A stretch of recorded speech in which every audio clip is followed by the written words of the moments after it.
किसी को ईमान की दौलत मिल रही है, तो किसी को तख्त ताज का मालिक बनाया जा रहा है, तो किसी को जन्नत की बहारों में जाने की खुशखबरी दी जा रही है। और दुनिया ने देखा भी नबी कौनैन की एक निगाह करम ने मक्के की सरजमीन पे चलते फिरते मुर्दों को जिंदा किया।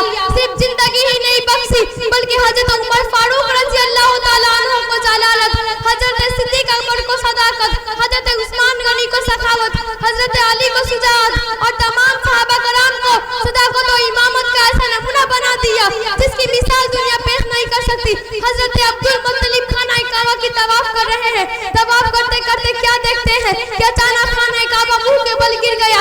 हजरत अब्दुल मुत्तलिब सोचने लगे अब तो दीवारें रेजा रेजा हो जाएगा, ईंट टूट जाएगी, गरीबी का आलम है, किस तरह काबे की तामीर की जाएगी। अभी तो काबा खड़ा था, अचानक क्या हो गया, काबा मुंह के बल गिर गया। हजरत अब्दुल मुत्तलिब खाना काबा से बाहर आते हैं और एक गुलाम से मुलाकात होती है। गुलाम ने कहा आज अब्दुल मुत्तलिब के घर पोता हुआ है, कसम खुदा की मुसलमानों। ये सुनकर हजरत अब्दुल मुत्तलिब इरशाद फरमाते हैं ऐ मक्का वालों सुन लो, काबा गिरा नहीं बल्कि काबा सजदे में झुका था। मेरे पोते मोहम्मद अरबी की बिलारत शहादत की खुशी में, इसलिए आला हजरत इमाम मोहम्मद रजा खां फरमाते हैं हाजी वाओ सैंसा का रोजा देखो, काबा तो देख चुके, काबे का काबा देखो। सबने तो सर झुकाया है काबा के सामने, काबा झुका है गुंबदे खजरा के सामने। हजरत आइए दुरूद पाक पढ़े, अस्सलातु वस्सलामु अलैका या रसूल अल्लाह, अस्सलातु वस्सलामु अलैका या हबीब अल्लाह सल्लल्लाहु तआला अलैहि वसल्लम। सबसे आला वो आला हमारा नबी, सबसे बाला वो बाला हमारा नबी, सब चमक वाले उजलों में चमका किए, अंधे शीशों में चमका हमारा नबी। इसका क्या मतलब? तो मुसलमानों आप अपने उलमा से पूछो, आला हजरत का एक एक शेर या तो किसी कुरान का आयत तर्जुमा होता है या तो किसी हदीस का मफहूम होता है। आला हजरत फरमाते हैं सब चमक वाले उजलों में चमका किए, अंधे शीशों में चमका हमारा नबी। इसका क्या मतलब? तो आइए मैं आपको बता दूं, जब रब्बे पाक ने हजरत आदम अलैहिस्सलाम को पैदा फरमाया, जब वह इस दुनिया में तशरीफ लाए, 1000 साल के लंबे अंतराल तक रब्बे पाक की वहदानियत का ऐलान करते रहे। 1000 साल के लंबे अरसे तक रब्बे पाक की रूहियत का ऐलान करते रहे।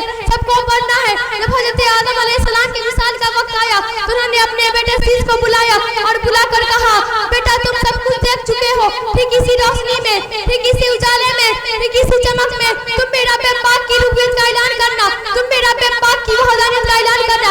हजरत आदम चले गए, उनकी रोशनी में उनके बेटे हजरत शीश काम करते रहे।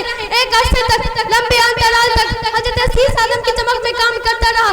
जब हजरत शीश के विसाल का वक्त आया उन्होंने अपने बेटे को अपनी बारगाह में बुलाया और बुलाकर कहा तुम सब कुछ देख चुके हो। फिर जुमला एक नबी की रोशनी में दूसरा नबी काम करता रहा, यानी अभी एक नबी मौजूद है, दूसरा नबी चला आया, यानी मूसा अलैहिस्सलाम मौजूद है, हारून चले आए, हारून मौजूद है तो एक चले आए, यानी एक नबी दूसरे नबी का चमक में काम करता था। लेकिन कसम रब्बे काबा की, जब मक्के की धरती पर आमना की गोद में रब्बे पाक ने हम सबके मुस्तफा को पैदा किए, मुस्तफा को पैदा किए तो किसी नबी का चमक नहीं था, किसी नबी का उजाला नहीं था।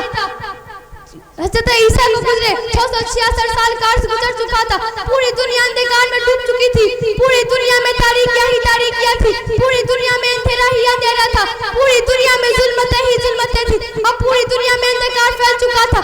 इतना गंदा माहौल था कि जब किसी की बेटी पैदा होती तो जिंदा दफन कर दिया जाता था। इतना गंदा माहौल कि जब किसी का शौहर इस दुनिया से चला जाए, इस दुनिया से वफात कर जाए तो उसकी बीवी बचती थी, वो बीवी वो माँ बेटे के विरासत में चली जाती। अब बेटा चाहे तो खुद शादी कर ले या किसी गैर से शादी करा देता। इतना गंदा माहौल था, इतना गंदा माहौल था कि इस दुनिया का पूरी दुनिया तारीकियों में डूब चुकी थी, ऐसी जुल्मतों में पूरी दुनिया डूब चुकी थी। लेकिन रब्बे पाक का ऐसा करम हुआ कि मक्के की धरती पर आमना की गोद में हम सबके मुस्तफा को पैदा किए तो मेरे नबी इस दुनिया में ऐसा चमके, इस अंधेरा में ऐसा चमके। सिसोदिला में चमका हमारा नबी, मक्के में चमका हमारा नबी, मदीने में चमका हमारा नबी, मुल्क शाम में चमका हमारा नबी, हिंद पाक में चमका हमारा नबी, यानी पूरी दुनिया के अंधेरा में ऐसा चमका। क्या आला हजरत के ज़बान से कह लो, सब चमक वाले उजला में चमका किए, अंधे शीशों में चमका हमारा नबी। हजरत मोहब्बत के साथ कह दीजिए सुभान अल्लाह। हजरत जिससे जिससे प्यार होता है वो उसी की बात करता है। किसी को दुनिया से प्यार होता है तो किसी को दुनियादार से प्यार होता है, और किसी को मदीने से प्यार होता है तो किसी को मदीने के ताजदार से प्यार होता है।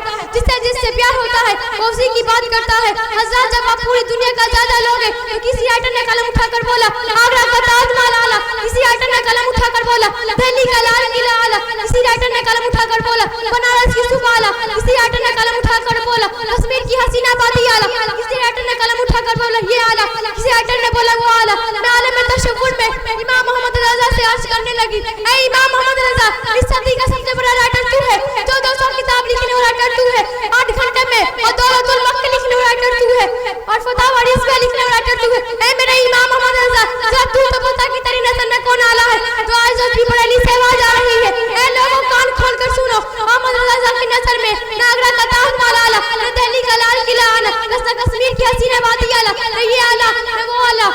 आला हज़रत बोले सबसे आला वो आला हमारा नबी, सबसे बाला वो बाला हमारा नबी। अगर नबी को आला मानते हैं तो हाथ उठाकर बोलिए सुभान अल्लाह। कोई कहता है मालदार देता है, कोई कहता है ताजदार देता है। आला हज़रत बोले कौन